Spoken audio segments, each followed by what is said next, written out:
फहश videos देखना सिर्फ बेहयाई नहीं, बल्कि ये आंखों का जिना है। और मुश्त ज़नी एक ऐसा अमल है जो इंसान को जिना के करीब ले जाता है। जितना ज्यादा बंदा उसमें फंस जाता है, उतना ही वो अल्लाह की रहमत से दूर होता जाता है। साइंस के मुताबिक जब आप फहश मवाद देखते हैं तो दिमाग में डोपामाइन नाम का केमिकल बहुत ज्यादा खारिज होता है, बिल्कुल वैसे ही जैसे नशावर दवाओं के इस्तेमाल से होता है। वक्त के साथ आपका दिमाग आम चीजों से खुशी लेना छोड़ देता है।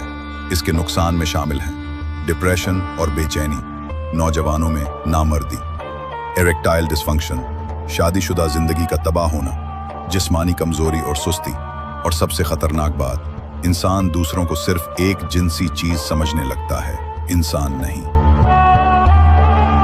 उस फितना की वजह से शादियां बर्बाद हो रही हैं, मोहब्बत सिर्फ हवस में बदल गई है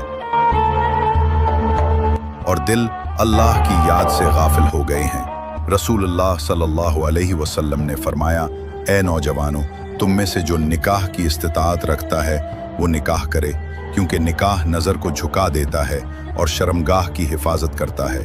और जो निकाह न कर सके वो रोजा रखे, क्योंकि रोजा शहवत को तोड़ देता है। अब वक्त आ गया है कि आप अपने दिल और दिमाग को इस जहर से पाक करें, सच्ची तौबा करें और अल्लाह से मदद मांगें। रोजा रखें और अपना वक्त इबादत में लगाएं।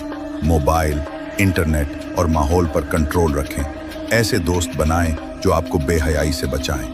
याद रखें, सिर्फ 90 दिन की दूरी आपके दिमाग को दोबारा सेहतमंद बना सकती है। ये सिर्फ आपकी जंग नहीं, यह आपके ईमान, आपकी इज्जत और आपके मुस्तकबिल की जंग है। अगर आप इस जद्दोजहद में मेरे साथ चलना चाहते हैं तो उस चैनल को सब्सक्राइब करें और आज ही अपनी जिंदगी का नया सफर शुरू करें। अल्लाह आपका हामी और नासिर हो।